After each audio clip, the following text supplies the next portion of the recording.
Okay, let's dive in. Picture this. New York City, July 4th, 1857. You're probably thinking Independence Day, right? Mhm. Fireworks, maybe some celebrations. Yeah, the usual. But down in the Five Points neighborhood, Mm-hmm. the reality was completely different. Brutal, actually. Mm-hmm. This wasn't any kind of parade. It was just pandemonium, shops slamming their shutters, women rushing kids inside, whispering prayers, gunfire echoing everywhere. And then you see these figures emerge. This image from our sources is just chilling. Some guys carrying picks, right? With dead rabbits impaled on them. Dead rabbits as a banner. It's incredibly graphic, and it really speaks volumes about the kind of conflict this was, even for a place like Five Points, which was already notorious. Absolutely. The city's biggest criminal hotspot.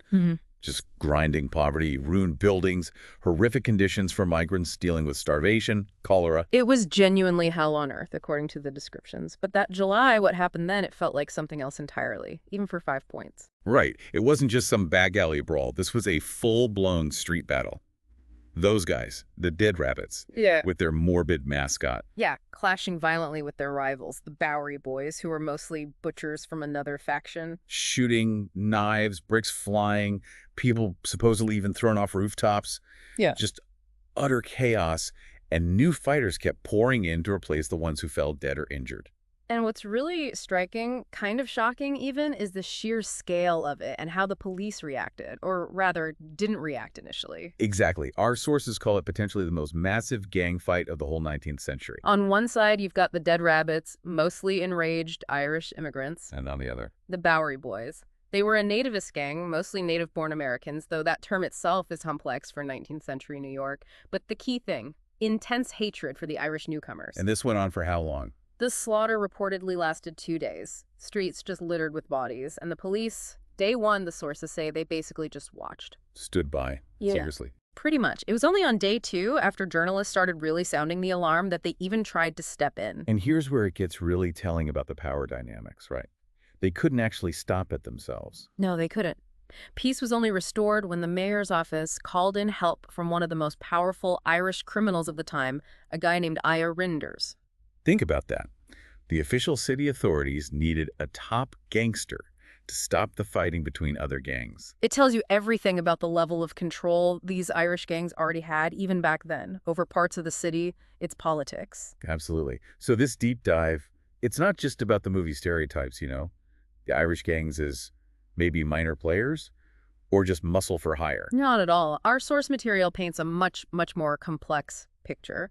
Maybe they weren't as globally visible then as, say, the mafia later became, but they had real clout. Surprising control over politicians sometimes. And incredibly resilient, right? Mhm. Over 150 years of history here. And startling modern connections, too, even touching the world of professional sports figures like Conor McGregor, Tyson Fury. Though, we should note, those individuals have denied links to criminal leaders. Right. So this really challenges those simpler ideas. Definitely gets into the nuances. So our mission here, with this stack of sources we've got, we really want to unpack this whole complex, often tragic story. Yeah, look at the deep origins. Back in Ireland, centuries of suffering, oppression, that's where it starts. Then trace their rise in America. Fueled by intense discrimination, yes, but also by those powerful political machines like Tammany Hall. And follow the evolution through key figures. Like, you've got the strategic operator Mike McDonald in Chicago, very different style. And then the sheer brutality, the Yeah. Machiavellian cunning of Whitey Bulger in Boston later on. Right. And then bring it right up to today, looking at this surprising transformation into, well, billion-dollar global super cartels headquartered back in Ireland now. So basically, we're aiming to give you a shortcut to understanding this often overlooked, but really fascinating slice of history. And the scope is pretty wide, yeah. We're going from famine-ravaged Ireland, those horrific coffin ships crossing the Atlantic, To the streets of Five Points, the back rooms of Tammany Hall, the gambling dens of Chicago, the housing projects in South Boston. and ending up in the modern global drug market. It's quite a journey. It really is. And to understand the gangs, you first have to understand the crucible they came from, Ireland itself. Our sources take us right back there. Unlike a lot of groups that were historically dispersed, the Irish, descendants of the Celts, they had their own land, protected by the sea, distinct clan system. But that location, that proximity to England, also made them incredibly vulnerable. Yeah, Britain's influence started early, like 12th century, The English saw the Irish as weaker, less wealthy, and the land very desirable. Plus, there was this strategic fear, right? Hmm. England worried Ireland could be used as a base by rivals like France or Spain, and huge cultural differences, language barriers. It created this massive gulf. So Ireland basically became an English colony for, what, 8 centuries? London ruled through appointed earls, forced allegiances. And systematically undermined Irish customs laws. Policies were explicitly designed to ruin them, take their land, dismantle their whole traditional way of life. Like those 14th century statutes of Kilkenny. Even if they weren't always strictly enforced, they banned Irish culture, language, clothes, even marrying English people. And despite major resistance, like the 1798 rebellion, inspired by the French Revolution, uprisings usually failed. And the sources point to this recurring, really tragic pattern. The Celts, or their descendants, they just struggled profoundly to unite, even against a common enemy. Yeah, old grievances, clan squabbles, internal divisions just kept getting in the way of a united front. It's a theme that keeps coming up. So by the 15th century, one source suggests they were a people with a country, but not really a homeland in the sense of owning or controlling it. Right. To live where you were born often meant renting from an English landlord who might never even set foot there. Trade was deliberately restricted to benefit English lords. The English just didn't see them as equals.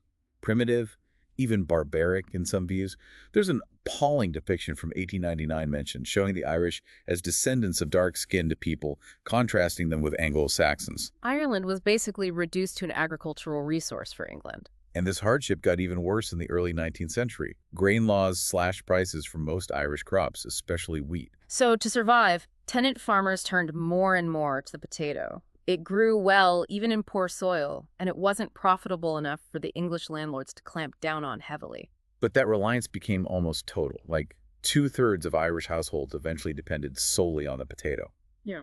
And that dependence, it set them up for absolute tragedy. Yeah, and beyond the economics, you had profound religious issues. England split from the Vatican, pushed Anglicanism. The Vatican tried to hang on to influence, deep animosity towards Catholics. And most Irish were Catholic.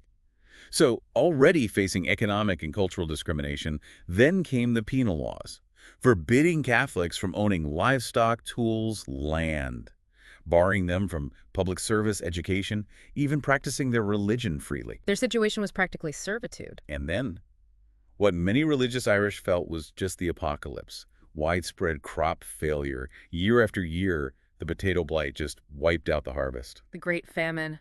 Britain's response, well, it was guided by economic reformers who believed government shouldn't intervene.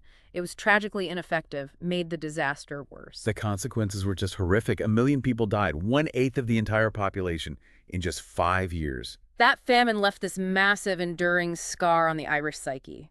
There are recent studies cited showing areas hit hardest by the famine had a significantly higher chance of producing revolutionaries, fighters in later generations. And the memory of it. Yeah. It's still used today as this potent, often really painful insult. And beyond the psychological trauma, huge demographic upheaval. Along with the 1 million deaths, over 2 million emigrated in the years that followed, nearly halved the population. And the vast majority of those desperate survivors fled to the USA. Seen as a land of potential refuge, maybe? Maybe, but the journey itself, mid-19th century, incredibly difficult. Not enough ships, expensive tickets they could barely afford, and the conditions on board were just brutal. They called them coffin ships, for good reason. Yeah. Tiny cabins crammed with people, hardly any light or fresh air, limited food that often spoiled, minimal sanitation, thousands packed in, many already sick or starving. And the voyage. Typically 40 to 60 days. On average, our sources say maybe only 7 out of 10 even survived the crossing. It's hard to fathom the desperation that makes that seem like the better option. But staying in Ireland under those conditions, it must have seemed worse. America, recently free from British rule, was seen as the future. Railways being built, shipbuilding booming, the telegraph connecting places, a place where maybe, just maybe, sheer hard work could lead to a decent life. But for so many, arriving was just a crushing disillusionment. Being Irish in the quote-unquote free U.S. was often little better than being under British rule. Prejudice was rampant. Those no Irish need apply signs were everywhere, labor market housing. And even though they had light skin, spoke English, shared European cultural roots, They were intensely hated. Yeah, at the time, the concept of white often really only meant white Anglo-Saxon Protestants. WASPs, anti-Irish feelings had deep roots among the English, and that carried right over to America. They were called slurs, sometimes even referred to as Negroes turned inside out, while appallingly, African Americans were sometimes called smoked Irish. Finding legitimate work was incredibly hard, and the poverty and despair they brought with them, well, it fueled heavy drinking, which only seemed to confirm the negative stereotypes the nativists already held.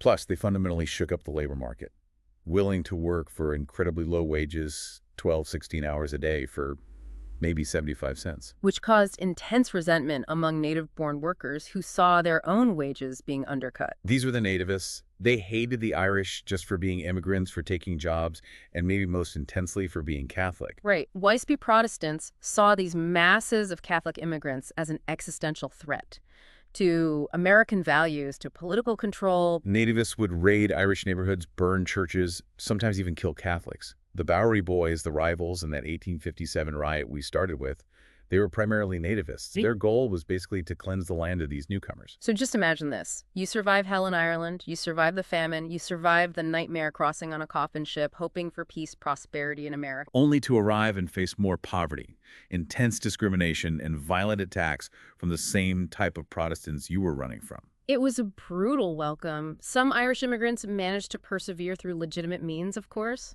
Others moved on to different states, less crowded cities. But many just refused to flee again, refused to give up their foothold in cities like New York. And this is where the shift towards organized crime really starts, according to the sources. The Irish learned quickly. The best defense was often a good offense. New York's 5 Points neighborhood became their base, crowded, desperate, home to thousands, but also a battleground against the nativists, against anyone else who threatened them. Violence was just endemic. There's a legend that at least one murder happened every single day in a typical 5 Points tenement, like the infamous old brewery building. Grim.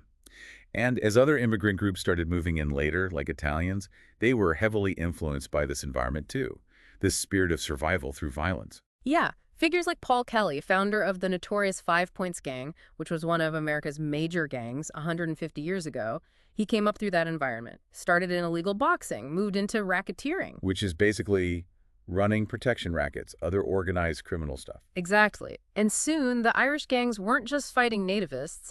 They started protecting businesses, often owned by their own Irish neighbors from other predatory groups. But those protectors very quickly turned into, well, bloodthirsty feudal lords, didn't they? Preying on the same people they claimed to be shielding. That idea of diaspora unity against a common enemy just evaporated as new conflicts popped up. And victims didn't really have anywhere to turn within the official system. Going to the police was seen as informing, snitching on your own kind, a shameful act. Plus, the police often ignored or were just actively hostile towards the lower classes in these areas anyway.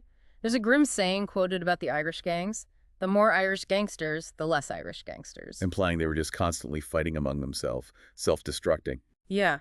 The only option for many was revenge. And often, that revenge was taken out against other Irish people. But hang on, why fight each other so violently when you still have this dangerous common enemy in the nativists? That's a really good question. Our source material points to an incident in New York, 1870s, a traditional Irish parade, supposed to be a celebration. Viciously attacked. Bottles, bricks, gunfire. But this wasn't nativists. No, this was ordinary Irish people killing other ordinary Irish people. So what was the split? The main split, the sources reveal, was religious. Not all Irish migrants were Catholic. Many who left Ireland before the Great Famine were actually Protestant. Oh, okay. So when these massive waves of mostly Catholic migrants arrived later, these earlier, more established Protestant Irish saw their own incomes drop, felt socially threatened. And resented being lumped in with the desperately poor newcomers. Exactly. Some even openly sided with British rule over Ireland, which, to the Catholics, was the ultimate betrayal. And the Catholic gangs just wouldn't tolerate that. Not at all. From the 1870s on, Catholic Irish groups started what became known as the Orange Riots across America, actively attacking Protestant Irish communities, their parades. So this fragmentation, this brutal internal conflict, it wasn't just a one-off thing. The sources suggest it was almost inherent.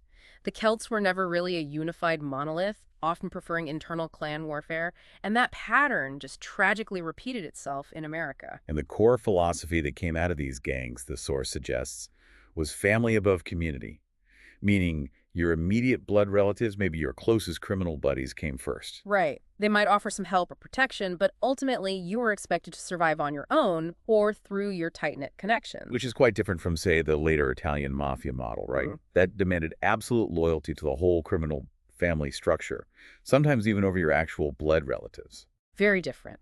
This intensely individualistic or maybe small group focus meant Irish gangs were often small, constantly clashing with others, rarely uniting into bigger forces, lacking that rigid hierarchy you saw later. And they often worked as hired muscle for whoever would pay. Yeah, the infamous Wyos gang even had like a literal price list for their services. A good beating might cost you 10 cups of coffee or a few drinks. A single assault could cover a month's rent. The challenge, though, must have been finding steady, well-paying work. They needed regular clients. For sure. While sources mention figures like Frank Sheeran much later working for Italians, back in the 19th century, Irish gangs had almost no ties to Italians. They just weren't numerous enough yet to be a major force. So who was their main client? The big one. It emerged pretty clearly. Yeah. The U.S. Democratic Party, specifically the powerhouse Tammany Hall organization in New York City. Right, the political machine. Controlled votes through patronage, bribery, deep connections. And the Democrats were sharp. They recognized the potential in these huge numbers of Irish immigrants arising. The Irish desperately wanted citizenship, assimilation. Yeah. The Democrats desperately needed votes. A perfect, if cynical, match. Tammany Hall actively helped the Irish, provided food, found them jobs, greased the wheels for paperwork, often getting them citizenship incredibly fast. And in return, Reliable Democratic votes, block after block, ward after ward. By 1850, a quarter of all New Yorkers were Irish. That's immense electoral power. and the rise of crime in these immigrant areas offered another opportunity for Tammany. Definitely.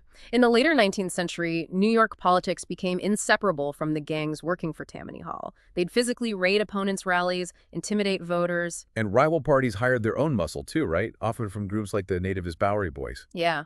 In exchange for their services, these gangs got money and, maybe more importantly, significant immunity from prosecution. Tammany controlled the police, who often just looked the other way. The source points out they were seen as a convenient, disposable tool by politicians who figured they could just discard them later. Yeah, a dangerous assumption.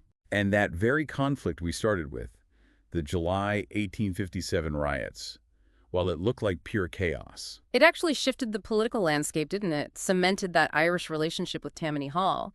What seemed like random mayhem was partly a strategic power play unfolding. And the Irish gangs used that protection from the Democrats to build capital. Racketeering, illegal clubs, gambling dens. By the 1840s, you had a whole generation that had grown up in these horrific slums, basically ruled by gangs. 5 Points produced these ruthlessly effective individuals. They understood survival meant preying on others, establishing dominance. Their clubs had names like The Morgue, seriously, Yeah. where the owners joked the liquor was strong enough to both get you drunk and preserve your body. Grim humor. Reportedly, around 100 murders happened in just that one place. So by the late 19th century, New York is a quarter Irish. They don't really need to fight nativists just to survive anymore. Right.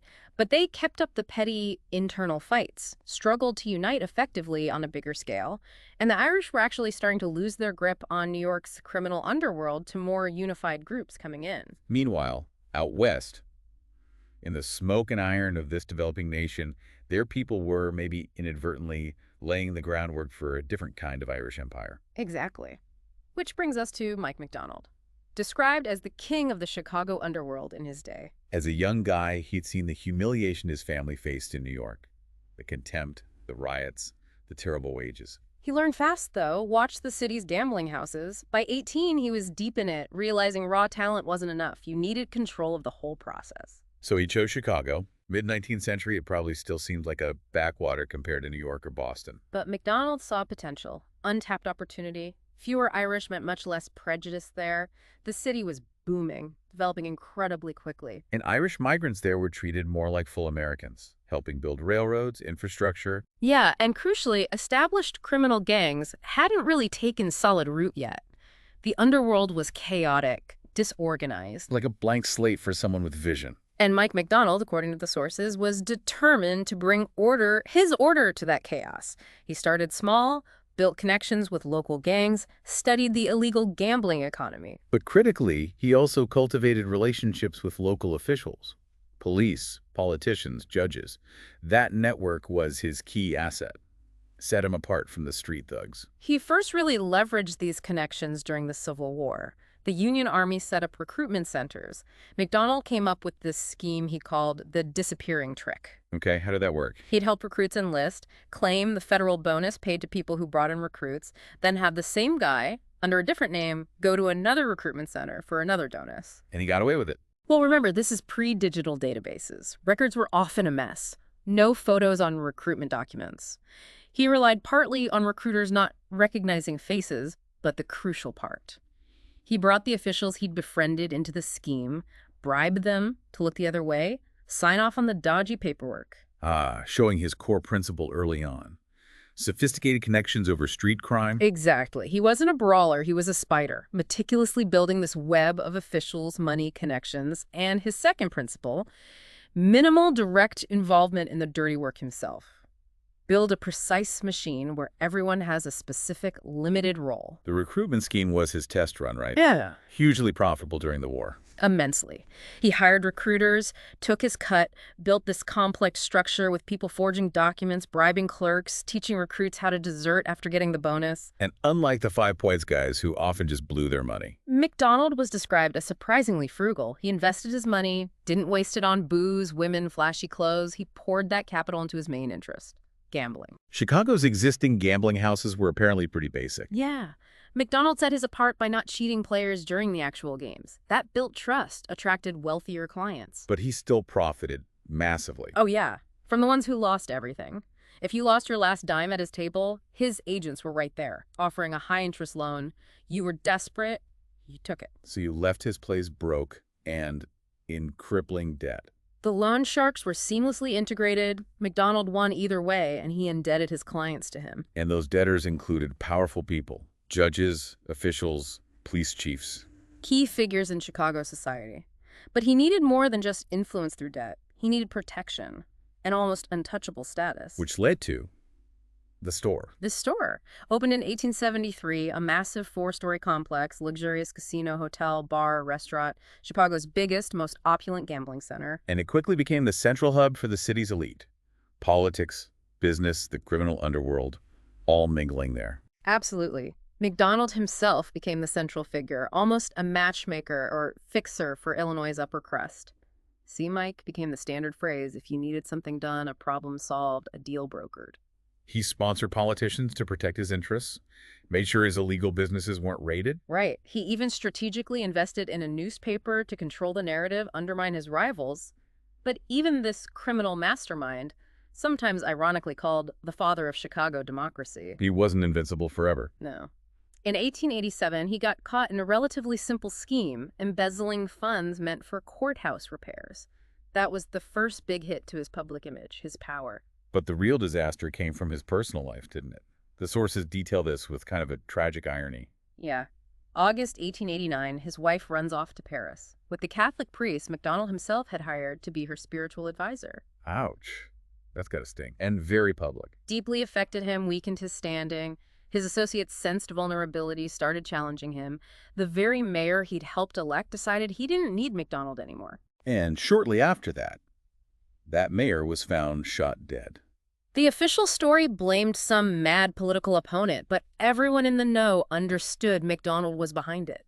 He was losing control, resorting to overt violence instead of his usual subtle manipulation. Then came another fatal error, personally. He married again, a 25-year-old former classmate of his own son's, much younger woman. More humiliation followed. Oh, yeah. His young wife publicly criticized him, ridiculed him, even reportedly hit him. And then, to make it worse, she had an affair with a 15-year-old schoolboy. 15. Good grief. And when the boy cheated on her, she shot and killed him. This is just unbelievable. It must have completely destroyed her reputation. And more importantly for McDonald's world, it crushed his standing, his authority.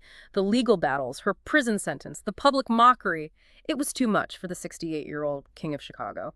August 9th, 1907, his shattered heart, as they put it, just stopped. And his empire.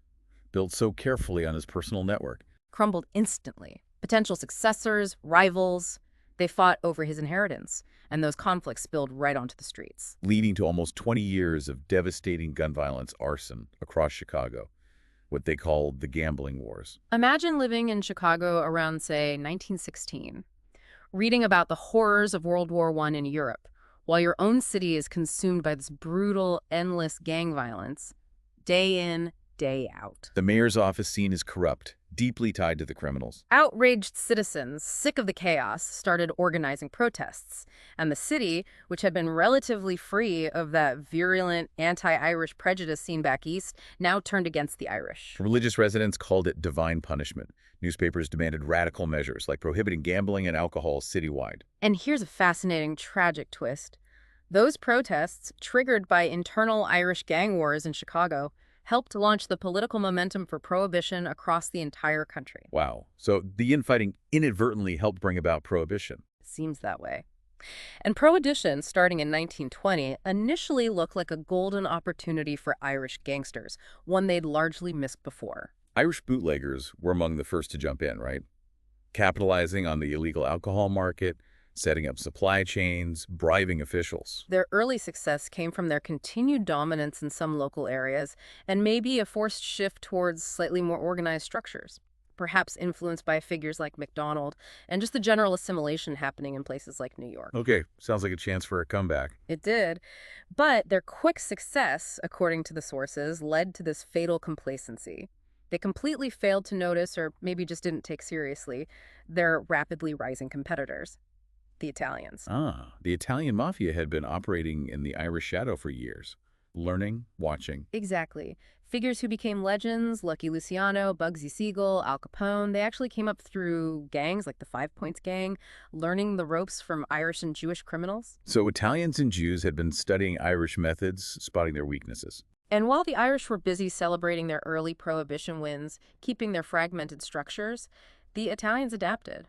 They formed stronger alliances, built more unified organizations. And that was fatal for Irish dominance. Absolutely. War broke out in New York, not just street fights, but through institutional control. The Italians, who had also cultivated political connections, used politicians and police under their influence against the Irish. So the Irish underground empire in New York just collapsed relatively quickly. Yeah, ships carrying illegal booze were turned away or seized.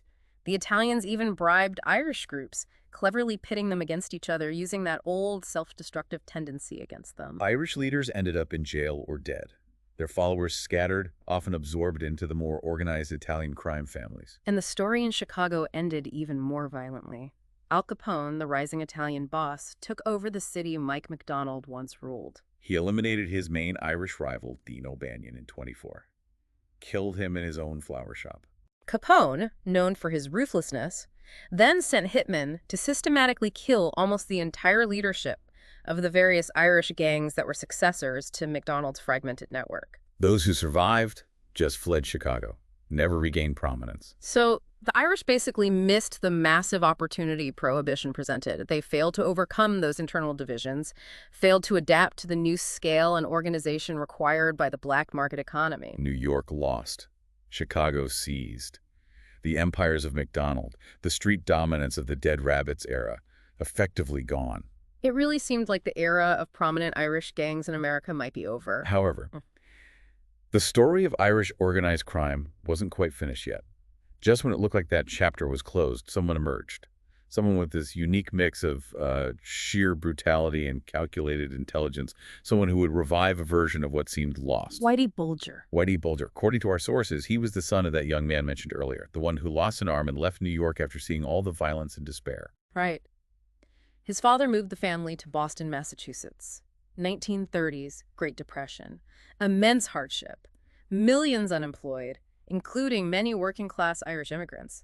A time when many felt they had nothing left to lose. They settled in public housing projects in South Boston, Southie, as it's known locally, alongside hundreds of other Irish families. And Boston was, and still is, a major historical center for Irish Americans.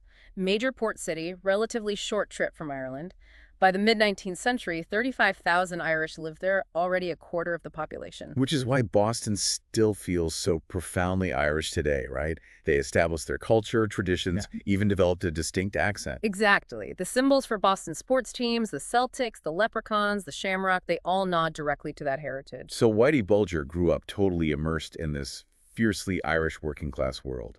Played football, went to parish school, but apparently struggled academically. Drawn to the streets, petty crime from a young age. But even then, the sources note this peculiar duality. He fit the tough kid image, sure, but he also acted gallantly towards adults, greeted them respectfully, helped older women with groceries. The combination of violent thug and charming gentleman. Yep. That would kind of define his whole career. It really would. His path into crime started early. Age 14, caught stealing trucks. Police arrested him, reportedly beat him severely. He recalled them breaking his arm, putting a gun in his mouth, but he didn't snitch on anyone. That early trauma, that lesson in silence, it led him straight to juvenile detention. By 1948, traditional school was out. He joined the Air Force but couldn't handle military discipline. Constant fights, insubordination, landed him in military prison. Discharged in 52, his path seemed pretty set towards the criminal underworld then. He joined the Shamrocks, a South Boston Irish-American street gang. Minor stuff, car theft, muggings. And why were Irish gangs like this still around in mid-20th century Boston when they'd faded elsewhere? South Boston just remained economically depressed. Kind of an isolated area, high unemployment, limited opportunities, fertile ground for groups like the Shamrocks to hang on. Makes sense. After outgrowing the street gang, Bulger escalated bank robberies. And even there, that weird gallantry popped up again. A woman present during one robbery later said he spoke using gangster movie cliches, complimented the bank's layout, told her he wouldn't hurt her, almost kissed her hand before leaving. Performative, definitely, but memorable. In about 6 months, his gang's robberies netted the equivalent of $1.2 million today. That kind of success also gets you noticed by the feds. He got a 20-year federal prison sentence. But Bulger used prison time productively, though in some really unexpected and dark ways. Yeah. After 2 years in solitary for fighting, he volunteered for something called M-Cultra. Ah, the secret CIA program. Unethical experiments, mind control attempts, truth serums on unwitting subjects, often inmates. Cater exposed as deeply abusive, horrific stuff. And Bulger was subjected to this. Reportedly given substances for 18 months. His journals, which surfaced later, described it as a nightmare. Plunged him into madness, left him with lifelong nightmares, auditory hallucinations, and this constant fear the CIA would retaliate if he ever talked. The sources suggest this trauma played a huge role in shaping his later ruthlessness, his paranoia. Absolutely. After M-Cultra, Bulger was transferred to Alcatraz, the Rock, infamous maximum security prison. And there, he developed this unexpected thirst for knowledge. Yeah. Took correspondence courses, accounting, business, typing, but crucially, he devoured books, history, political philosophy, especially Machiavelli's The Prince and Sun Tzu's The Art of War. Became his operating guide, basically, whether he interpreted them accurately or not. The end justifies the means. Manipulate through fear and reward. Powerful people ignore conventional morality. Yet alongside studying ruthless power, he kept exercising relentlessly, maintained that reputation as a courteous gentleman. In prison, he even got an honorable mention for helping other patients in physical therapy, cited for teamwork, cheerful disposition. That dual reputation again. Yeah. The calculated mind hidden beneath the tough exterior and the surface charm. It served him incredibly well. After just 9 years, Bulger was paroled, returned to South Boston. Traumatized by M-Cultra, well-read in power dynamics, and now incredibly dangerous. His politician brother tried to help him go straight, arranged a legitimate janitor job, but Bulger had much bigger, darker plans. He quickly rejoined Southeast's most influential Irish gang, became its key enforcer. And this was a particularly volatile time. After Vietnam, many demobilized soldiers came home, struggled to reintegrate. Just like biker gangs formed, some disenfranchised veterans in South Boston formed their own organized crime group. An Irish veterans gang, posing a direct challenge to the established gangs. Yeah. Huh. A brutal war broke out between them and Bulger's gang. Killed around 20 people. Bulger himself personally committed at least one murder during this, cementing his reputation for violence. But during this gang war, Bulger's group was actually losing. They were. Boston was increasingly dominated by the Winter Hill Gang, focused mostly on illegal gambling rackets. The Winter Hill bosses saw the chaos, wanted to stop the violence interfering with their business, and surprisingly, the Veterans Gang allied with Winter Hill against Bulger's group. So Bulger was cornered. Looked like it. But then he made his first really decisive Machiavellian move. He secretly negotiated with both Winter Hill and the veterans, completely bypassing his own boss. Went around him. Totally. Afterwards, he confronted his boss directly, basically told him, "It's over, you're out, no more warnings." He'd used the external conflict to grab internal power. He was the new head of his gang, now operating under Winter Hill's protection, and he rose fast within that larger structure. But he didn't stop there, applying those Machiavelli lessons. He convinced the Winter Hill bosses to purge internal dissent, potential rivals. Key figures within Winter Hill started getting eliminated, bodies found across Boston. The big bosses thought they were cleaning house, consolidating their power. Not realizing they were basically dancing to Bulger's tune. He was consolidating his power. He started with the veterans, who resented him for the killings during the gang war. Their boss ended up buried on a Boston beach. Bulger quickly became one of the most feared men in the city. Anyone who even looked at him wrong was potentially marked. His ruthlessness was extreme. One source recounts a story where a gang member apparently just clenched his fist aggressively while talking to Bulger in a bar. A week later, the guy, deemed too bold, was dead. He just masterfully manipulated the paranoia, the power struggles within Winter Hill to eliminate threats to his own rise. Both external and internal threats. The trouble eventually came from the outside, though. Federal authorities started arresting Bulger's associates. Racketeering, fraud, bookmaking. Yet Bulger himself remained completely untouched, despite being central to everything. And the extraordinary reason. Bulger had been collaborating with the FBI for years, an informant. Which, to any Irish gangster, is the ultimate sin, right? Yeah. Betrayal, often seen as worse than murder, violates the fundamental code. Absolutely. But Whitey Bulger broke all the rules. So how did that happen? Flashback to the 1940s. Young, street-tough Bulger meets a smaller kid, John Connolly, in a store, buys him ice cream. They become friends. The gallant hoodlum protects the younger boy from bullies. Fast forward 30 years, 1970s, Bulger's a major player in the Boston underworld. And John Connolly is an FBI special agent. Bulger kept that childhood friend close. He did. The FBI's main target in Boston then was the Italian mafia, La Cosa Nostra. Connolly, ambitious, wanting to advance his career, approached Bulger. Told Bulger the Italians wanted him dead, basically, and that it was in his interest to inform on them. Yeah, Connolly knew Bulger likely had intel on Italian leaders from his connections in the racket. Bulger agreed, but proposed a different kind of deal, a two-way street. Exactly. He'd provide useful intel on the Italians. In return, Connolly would provide crucial intel from the Fed's warnings about surveillance, raids, info on other informants. Bulger reportedly offered big cash payments, too. The childhood friends struck a treacherous deal. Initially, Bulger mostly informed on the Italians, led to major arrests, crippled their power in Boston. Then, he started informing on his own Winter Hill bosses. They got jailed for illegal horse racing operations. And with them out of the way, Whitey Bulger took full control of the Winter Hill gang. Simple, ruthless moves against rivals, associates. He eliminated the competition.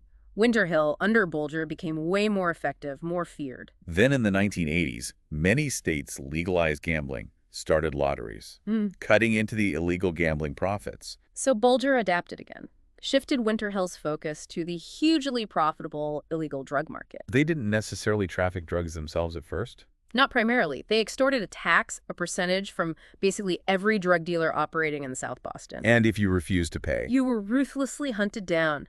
The sources recount how victims' teeth were often pulled out to hinder identification after they were murdered.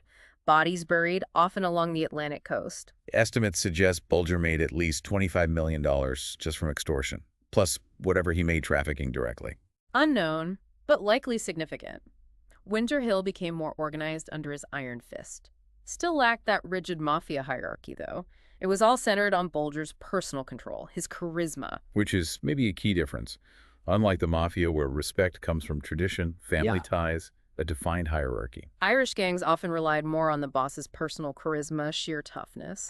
An Irish boss had to be feared, effective, respected, sure, but also often able to, outdrink rivals, physically confront them. A smooth operator like Michael Corleone probably wouldn't fit that mold typically. But Bulger, despite steady Machiavelli, despite the calculation, He was still playing this dangerous game, fueled by his personality as past trauma. Yeah. And his FBI handlers had one crucial rule: no killings. But in 1982, a gang member suspected of murder was thinking about trading information on Bulger to the authorities to save himself. And Connolly, Bulger's corrupt FBI friend, warned him immediately. Straight away.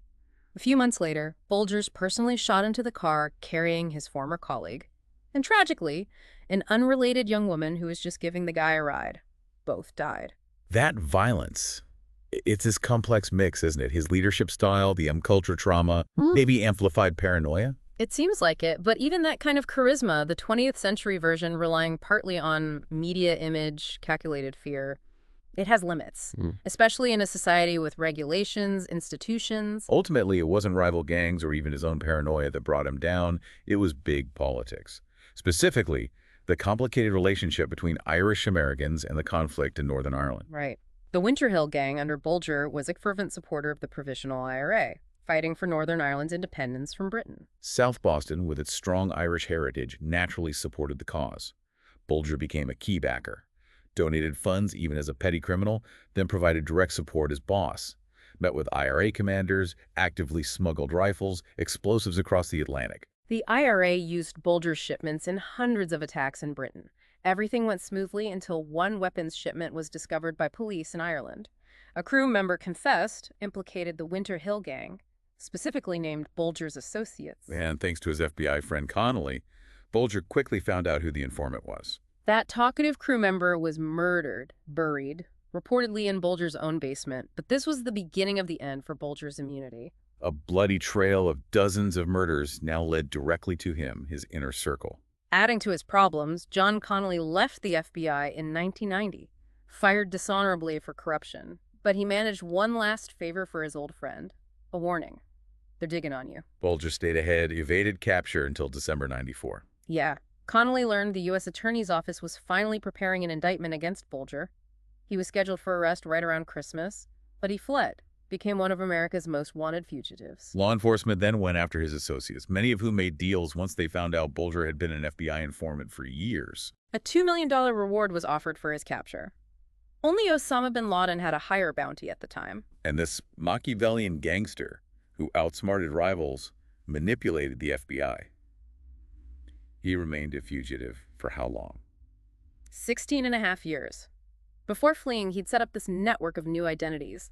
Hidden caches of cash, jewels, passports all over the U.S., Canada, Ireland, Britain. Traveled the world surprisingly confidently. Spotted in Uruguay, London, Canadian bookstores, even just strolling on the Santa Monica Pier. One former associate wrote he didn't think Bulger would ever be caught, convinced he'd die in some blaze of glory fighting it out. But there was no blaze of glory. No.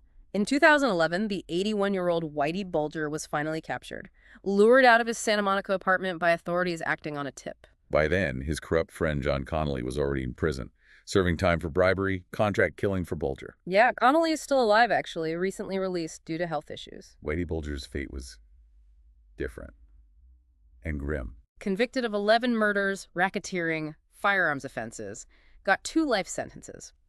In his final years, reportedly became mentally unstable, harassed prison staff. His last transfer was to a federal prison in West Virginia. And in 2018, other inmates, knowing exactly who he was, high-profile gangster, notorious informant, fatally beat the 89-year-old Bulger almost immediately upon his arrival. His body was reportedly almost unrecognizable.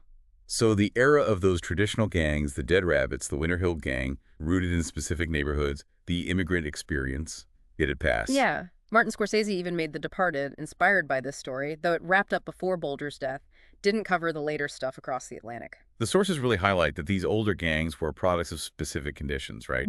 Mass migration, discrimination, marginalized life in certain urban pockets. But the situation changed dramatically for Irish Americans.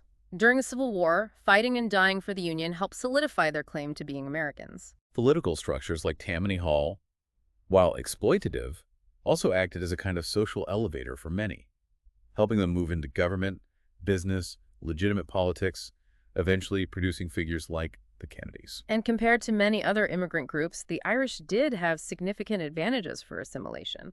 They spoke English, had white skin, shared the dominant Christian faith. They became one of the most successfully assimilated groups in U.S. history. Today, nearly 10% of the U.S. population, something like 32 million people, proudly claim Irish roots. And that religious divide that fueled so much violence in the 19th century faded dramatically. 1 in 5 Americans is Catholic today, partly thanks to the integration of Irish and Italian immigrants. Economic discrimination largely ended too. The average Irish-American descendant earns significantly more than the median U.S. income now.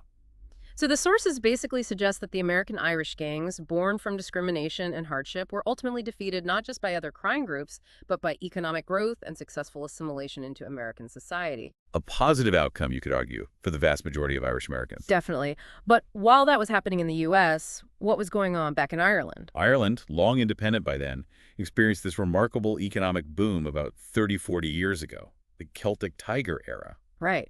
Lowered corporate taxes attracted billions in foreign investment. Unemployment plummeted from 20% down to a low of 5%. One of Europe's poorest countries suddenly became one of its richest. However, that economic growth didn't reach everyone equally. No. In the 2000s, about 10% of the population still lived below the poverty line, particularly the elderly, and, crucially for our story, young people in marginalized urban areas, often in social housing projects in cities like Dublin. Young men from disadvantaged families seeing immense wealth all around them, but unable to access it through legitimate paths. And it's this context, the sources show, that gave rise to the main Irish organized crime group we see today, the Kinahan Cartel, named after its founder, Christy Kinahan. Initially, he was involved in petty crime. Got caught, served short sentences, accumulated over 10 years total by the 90s. But the sources suggest that sometime in the 90s, Kinahan decided prison wasn't for him. He started to remake himself, maybe echoing that self-improvement drive seen in figures like Bulger, ironically. While in prison, he earned 2 degrees, learned multiple languages, and crucially, built a network of contacts. Upon release, he made a key strategic move, relocated to Amsterdam to build his drug empire. The Netherlands, with its major ports, logistical advantages, ideal conditions. Kinahan quickly became one of Amsterdam's main drug wholesalers. But learning from the past, mistakes like Bulger's gang collapsing quickly after he was caught, Kinahan diversified, delegated. Right. While shipping drugs back to Ireland, his sons and lieutenants were busy recruiting and organizing various criminal groups, not just across Dublin, but also in Britain and Spain. Managing a criminal empire across multiple European countries. Impossible alone. So the Kinahans did something remarkable, especially given the old Irish tendency for infighting. They rose above it. They actively collaborated with other major crime groups across Europe for distribution, logistics, market access. This transformed them from just a regional Irish group into a truly international super cartel. Yeah. The sources detail how they built relationships with powerful Balkan groups, established Italian crime families, British gangs, even elements of the Chinese mafia, and outlaw motorcycle clubs like the Hells Angels. And their model is consistent, highly effective. Seems so.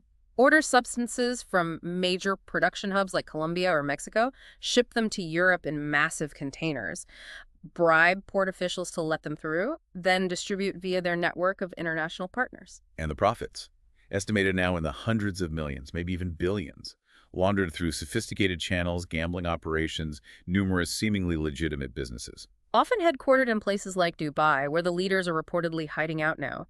This new generation of Irish organized crime has just far surpassed the scope, the capitalization of any of their predecessors. Estimates put their current value at least $1 billion. What's particularly striking, and the sources really emphasize this, is their influence spreading beyond the usual criminal underworld into legitimate industries. Most notably, professional sports. Yeah. One of Christy Kinahan Jr.'s legitimate ventures was his boxing promotion company, MTK Global. And it's here that one of the biggest modern gangsters reportedly worked directly with legendary boxer Tyson Fury, acting as his advisor. That relationship drew a lot of scrutiny. Kinahan reportedly arranged a huge fight between Fury and Anthony Joshua. MTK Global later claimed to cut ties with the Kinahans, but the company's ownership, its history, it all came out. Eventually led to the U.S. government putting sanctions on the Kinahan cartel leaders, and reportedly led to Fury being banned from entering the U.S. because of these associations, though he has denied any wrongdoing. The Kinahans also have documented ties, highlighted in the sources, to the huge global celebrity Conor McGregor. Right. McGregor's from Dublin, grew up near the Kinahan family's traditional turf. His sister's relationship with a convicted drug dealer tied to the cartel, McGregor appearing with known cartel members in photos at his pubs. It's caused significant media scandals. Fueled articles, investigations suggesting McGregor's association, maybe not direct involvement, but association with criminal schemes, Yeah. though he has publicly denied any involvement in organized crime. It just shows how deeply integrated this modern cartel is, even touching global celebrity culture. Organized crime, especially the Kinahan cartel, it's obviously a sensitive, complex topic in Ireland today. Interestingly, though, official stats show violent crime actually decreasing annually in Ireland, even while these global networks operate. Which suggests the nature of Irish organized crime has really shifted. Less street-level violence, more calculated, large-scale international operations conducted from afar. So today, these Celtic gangs, you can even call them that anymore in the traditional sense. They're integrated into global criminal networks. Professional, ruthless, highly effective, they bear almost no resemblance to the drunken brawlers or the regional fixers of the past. Meanwhile, the Irish diaspora in the U.S. has largely completed its assimilation journey, leaving that specific, often violent chapter of American history behind. The new threat, as depicted in our sources, are these cynical professionals, posing a huge challenge to international law enforcement like the DEA, Interpol. This whole history of Irish gangs, it's such a long, complex saga of people displaced, humiliated in emigration, seemingly unable to find peace or lasting unity. They came as victims of oppression, but quickly became a significant threat themselves. They learned to use the chaos of the New World. Discrimination undeniably fueled that need for self-organization for protection. But, as the sources point out, that old clan structure, that tendency towards internal conflict, it ultimately prevented them from becoming a unified force capable of competing long-term with more structured groups like the mafia in the U.S. Yeah, the history feels like this constant back and forth, doesn't it? Between fighting for justice, or at least survival, and just self-destruction. And for much of the American part of the story, the latter seems to have prevailed more often than not, leading to their decline in the U.S. Wow, what a journey we've covered, from the absolute horror of 19th century 5 points, Through the political games with Tammany Hall, the strategic empire building of Mike McDonald in Chicago, the brutal Machiavellian reign of Whitey Bulger in Boston and his shocking FBI ties, the M-culture trauma. all the way to the billion-dollar Kinahan super cartel today, and their frankly astonishing links to professional sports. We've really seen how those deep historical roots of suffering and discrimination shaped their initial rise, but also how internal conflicts just constantly plagued them despite common enemies. We saw how figures adapted, shifted tactics from street violence to political influence to sophisticated crime empires. And ultimately, how the successful assimilation of the Irish diaspora in the U.S. was a major factor in the decline of those old-style American Irish gangs, which, ironically perhaps, paved the way for this new, globally integrated type of Irish organized crime, centered disturbingly back in Ireland itself. And this story, it really isn't just about gangsters, is it? It's a lens into the immigrant experience, often brutal, the dark side of how cities develop, the corrupting influence of power, that complex relationship between keeping your heritage and adapting to a new world. You saw incredible resilience forged in hellish conditions, but also how that cycle of violence, of self-destruction, just tragically persisted for so long. The sources really highlight that constant tension, that oscillation between fighting for survival or justice and self-destruction, with the latter often undermining their efforts in the past, or particularly in America. Yet, contrast that with the modern Kinahan cartel, described as integrated, ruthless, highly effective global professionals, a $1 billion capitalization. So given this incredible trajectory, starting with fighting nativists and internal clan wars on the streets, to now collaborating seamlessly with diverse international cartels and influencing legitimate global industries like sports, what is the current state of Irish organized crime, as our sources depict it? Tell us about how criminal enterprises adapt and thrive in the face of globalization, moving so far beyond those historical roots, those internal divisions, to become something far more structured, pervasive, and financially powerful than anything that came before. Yeah, something for you to really think about.